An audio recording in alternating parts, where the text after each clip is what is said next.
This is not a test. This is your emergency broadcast system announcing the commencement of the annual purge sanctioned by the U.S. government. Weapons of Class 4 and lower have been authorized for use during the purge. All other weapons are restricted. Government officials of ranking 10 have been granted immunity from the purge and shall not be harmed. Commencing at the siren, any and all crime, including murder, will be legal for 12 continuous hours. Police, fire, and emergency medical services will be unavailable until tomorrow morning at 7 a.m. when the purge concludes. Blessed be our new founding fathers and America, a nation reborn. May God be with you all.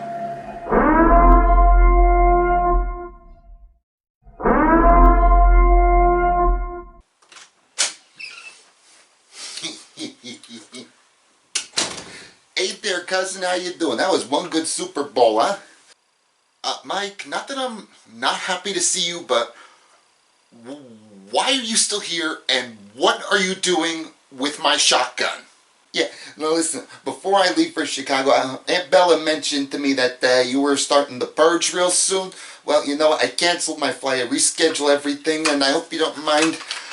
I borrowed your shotgun, because ain't no cousin of mine gonna be taking on no purge by himself. Ain't no way, ain't no how. Purge? Mike, it's not that kind of purge. What do you mean it's not that kind of purge? No, it's not. It's that kind of purge. Give it here. Give me my shotgun. Yeah, okay. Here you go, cousin. Weapon safe, ladies and gentlemen. Weapon safe. It's not that kind of purge.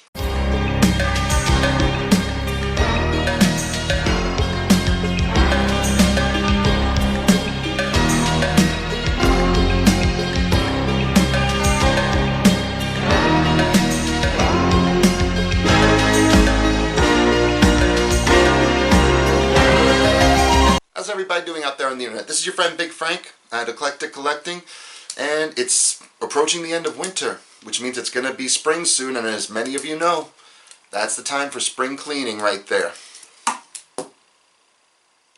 I'm going to be honest, I did that one on purpose right there, just to keep things going.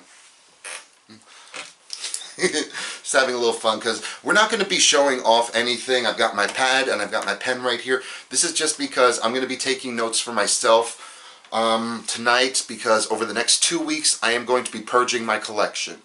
And when a collector purges their collection, it's because the collection has simply grown too much and you don't have enough room for it. And that's one of the biggest problems with regards to collecting. You love what you do, but you only have a limited amount of room. So I'm going to be showing you in this video my pro tips that I use to purge my collection every year. I've tried to do this on an annual basis. Last year I did not have a chance to do it. I was just too busy, and so it looks like I've got about 2 years worth of collection I have to sort through. But I'm going to show you all what I do, and hopefully this will help you out with your collection as well.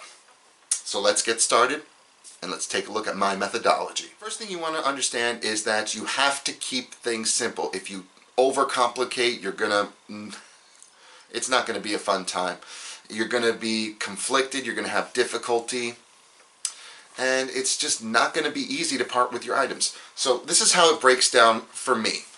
Every item in my catalog and everything I'm going to be taking a look at is going to be broken down into 3 categories: keep, sell, and finally donate.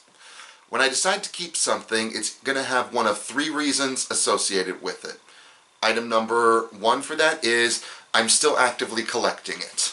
My comic books would be an incredible example of that. I'm in the middle of collecting so many titles that I want to see them through until the end, and I want to see the stories that are coming up. So my comic books would be an excellent example of an item I want to keep because I'm still ongoing with it. The next item that I would put in the keep pile is something that has significant intrinsic value to me. As you remember in previous videos, intrinsic item is the personal value we assess to any item. There are several items in my collection that were gifts from family members or remind me of family members. So those items are too significant for me to part with, so they're definitely not going to be disappearing anytime soon. The third item that would instantly go into my keep pile is something that I have significant financial investment in. Significant financial investments go hand in hand with collecting. And the truth is, you want to wait until the right time to part with those. So these items should definitely be excluded from parting with during your purge. These should instantly go into your keep piles.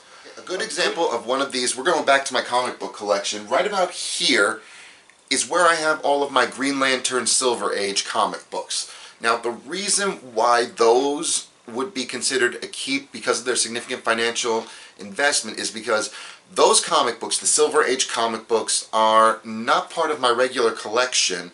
They're part of what's called my retirement portfolio.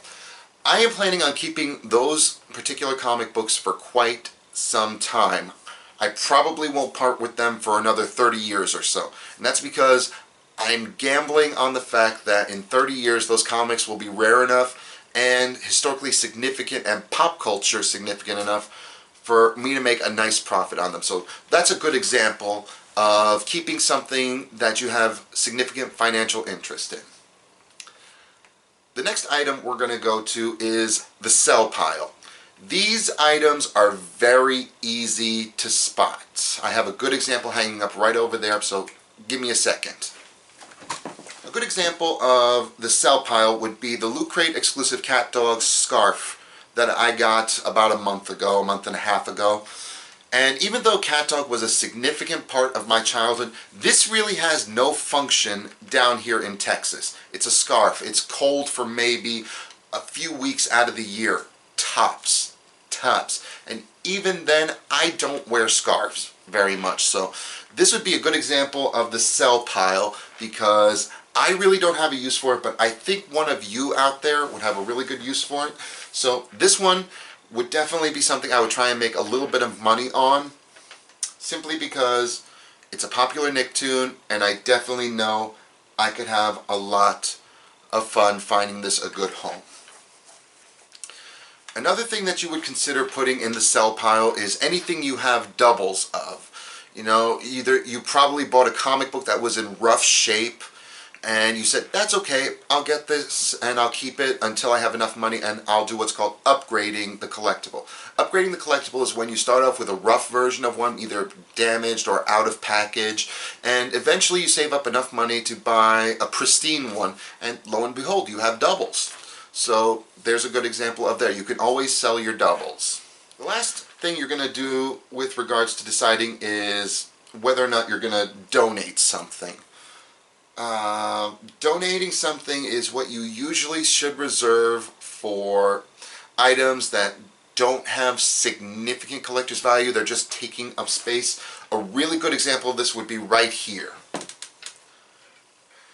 Okay, now my mother did give this little mug to me, and I do appreciate her thought, but this particular item right here, like many of you, it's either a gift or an item that you got in your collection that doesn't fit with the general theme. It's just a simple Halloween mug, plastic mug for you to put beverages in.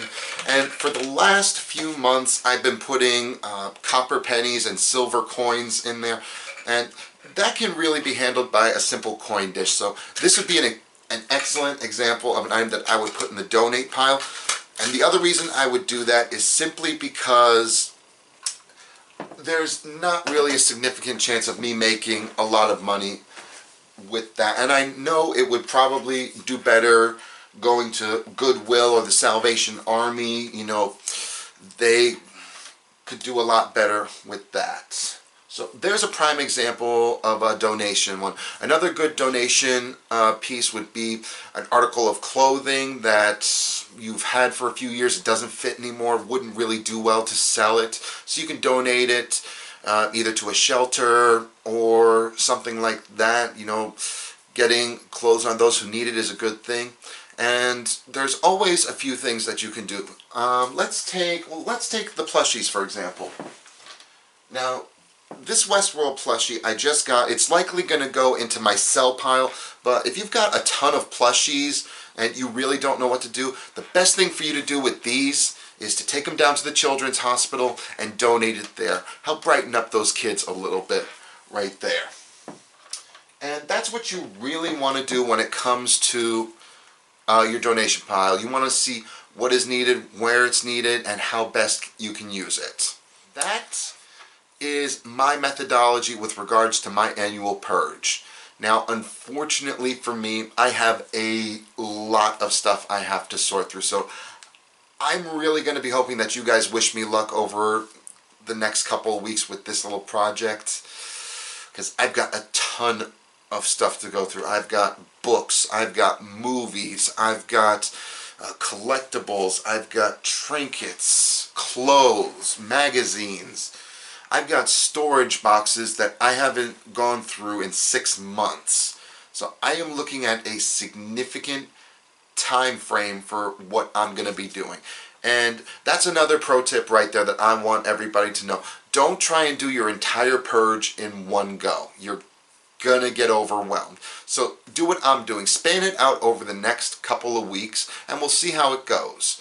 But for right now, it is time for me to really start taking a look at my entire collection, and it's time for me to make those tough decisions. And when it comes to those decisions, you have to follow through with them. The second you pick up an item, you take a look at it, you hold it, you look at it, and you have to think. Keep, sell, donate. Keep, sell, donate. If you go and you're going to get confused and you're going to have a lot of trouble doing it. So just remember right there. Keep, sell, donate, and make it like that. It's as simple as that for going through your annual purge. I hope you all have a good time with your annual purges. For now, I am going to watch Jurassic Park on my new 4K TV, and I hope you all have a good time with your spring cleaning and your purges. So this is Big Frank at Eclectic Collecting, wishing you the best of luck with that. And for those of you that will be selling, I hope you make a profit. Those of you who will be keeping, I hope you enjoy your collectibles for a long time to come. And for those of you who are donating, I want to thank you on behalf of all of those that you will be donating for. Good job right there, guys. And remember, if you're not collecting eclectic, you're not collecting at all.